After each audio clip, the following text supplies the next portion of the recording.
আসসালামু আলাইকুম দর্শক, ছবিতে যে ছাগলটি দেখতে পাচ্ছেন ছাগলটির আসলে ওলান প্রদাহ রোগ হয়েছে। তো ছাগলটার ওলানে বেশ অনেক দিন ধরে এরকম দুধ জমা হয়ে আছে, কিন্তু ওলানের যে নিপুলের যে ছিদ্র থাকে ছিদ্রটি বন্ধ হওয়ার কারণে দুধ বের হচ্ছিল না এবং বাচ্চাও দুধ খেতে পাচ্ছিল না। তো ছাগলওয়ালার শুধু অসাবধানতার কারণে এই সমস্যাটা হয়েছে। ছাগলওয়ালার থেকে খামারের থেকে শুনতে পারি যে প্রায় বেশ অনেক দিন থেকে এই ধরনের সমস্যা হয়েছে। বাচ্চা দুধ খেতে পাচ্ছে না, ওলান চেষ্টা করলেও দুধ বের হচ্ছে না, ওলানের ছিদ্র বন্ধ হয়ে গেছে।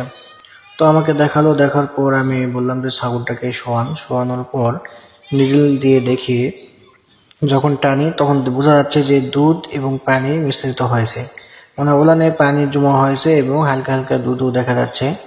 তো এই ধরনের সমস্যা আপনাদের যদি কারো হয়ে থাকে দ্রুত ব্যবস্থা নেবেন, কেননা এই দুধটি বেশি দিন ওলানে জমাট বেঁধে থাকলে জমাট বেঁধে ম্যাস্টাইটিস হওয়ার সম্ভাবনা থাকতে পারে, এবং এটা বেশি দিন ওলানে জড়ো হয়ে থাকলে ছাগলের ওলান ব্যথা করবে এবং পরবর্তীতে ওলান সমস্যা হতে পারে এবং নষ্ট হয়ে যেতে পারে।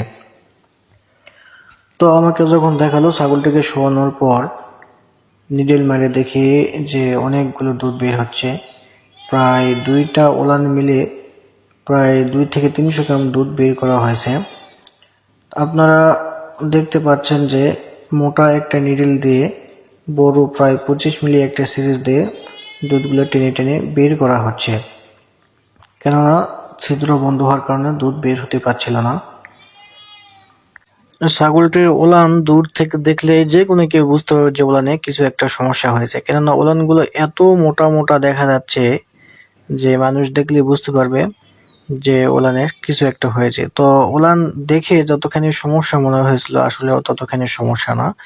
তো অনেকক্ষণ ধরে এরকম সিরিজ দিয়ে বের করতে করতে ওলানগুলো শুকিয়ে যাচ্ছে, দেখতে পাচ্ছেন দুধ অনেকটা কমে গেছে। তো আপনাদের ছাগলের যদি এই ধরনের সমস্যা হয় খুব দ্রুত একজন অভিজ্ঞ ডাক্তার দ্বারা এটা সমাধান করার চেষ্টা করবেন, অবহেলা করবেন না, কেননা এমনও হতে পারে ওলান এই ধরনের সমস্যা হয় সারা জীবনের জন্য নষ্ট হয়ে যেতে পারে, পরবর্তী প্রজন্মের ক্ষেত্রে বাচ্চা দুধ নাও পেতে পারে এবং ওলান ব্যথা করবে, অনেক সময় ছাগলের জ্বরও আসতে পারে। তো আপনারা খুব দ্রুত এই ধরনের সমস্যাগুলো সমাধান করার চেষ্টা করবেন এবং ছাগলকে টেক কেয়ার করবেন। শুধু ছাগলের ক্ষেত্রে না, আসলে গরুরও এই ধরনের সমস্যাগুলো হয়ে থাকে।